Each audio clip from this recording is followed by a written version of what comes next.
Welcome to the basic walkthrough for GridBombs.com. This is a new brain teasing puzzle game that we developed a few years ago and are now offering mainstream. The object is really simple, but accomplishing it can be quite difficult. Each puzzle is populated with a series of random numbers/colors, and your goal is to rearrange the entire grid so that it all matches one number/color in as few moves as possible. It doesn't matter what that number or color is as long as the whole grid becomes just that one digit.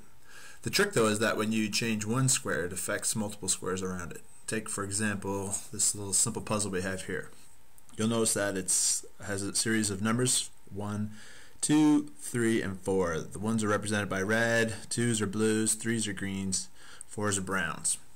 So basically you would look at this puzzle and you have to make all these little squares match up. So in this case we got a lot of 1s in the corner, so we probably decide to turn this entire puzzle into red ones. Once we've done that, the game's over and we win. And it doesn't, like I say, it doesn't matter what number or color you pick as long as they all match. You're scored against by moves, so the fewer moves you make, the better your score is. So you're trying to do this kind of strategically. Now the trick is when you change one square, for example, like this one here. If we change this to any number at all, 1, 2, 3, it's going to affect the square above it, below it, to the left of it, and to the right of it. What it'll do is it'll force these squares to increase by 1, increment basically by one digit. So if we change this to a 1, a 2, or a 3, this square above it is going to change to a 4, this guy's going to change to a 3, he's going to change to a 3, and he's going to change to a 3. So let's try it. Like I say, it doesn't matter what number we change it to, it's just going to increase those by 1. So let's just change it to a 3. So that becomes 4s, these guys become 3. So if I change it again, these guys are going to become 1s, and these guys are going to become 4s. See how it works? I change it again, doesn't matter what number, these guys are going to increase by 1. Same with this guy. If I change him to, say, a 2, this guy to the left is going to increase to a 3, this guy's going to increase to a 2.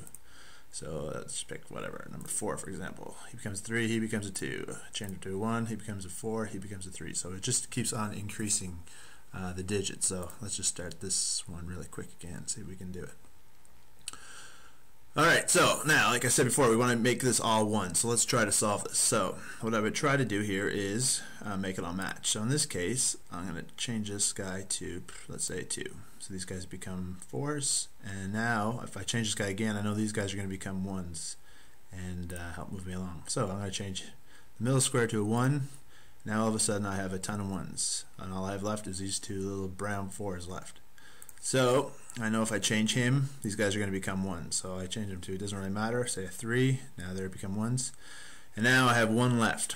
And unfortunately I have to burn a lot of moves here and scroll through until all these 3 become 1s. So I can change him to a 4, they become 2s. Change him to a 3, now they're all 3s. Change to a 4, now they're all 4s. And then change him to a 1, and presto.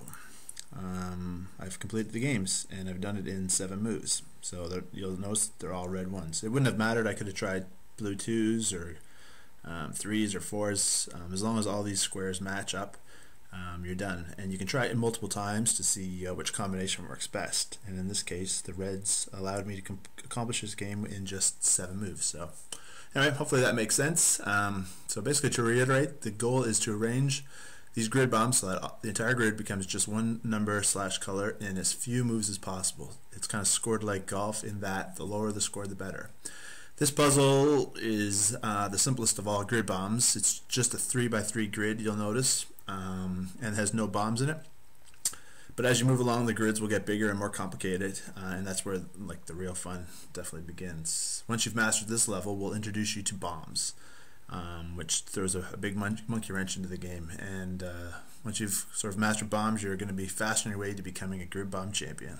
So hopefully you'll sign up for a free account at GridBombs.com and enjoy our little game. Happy grid bombing.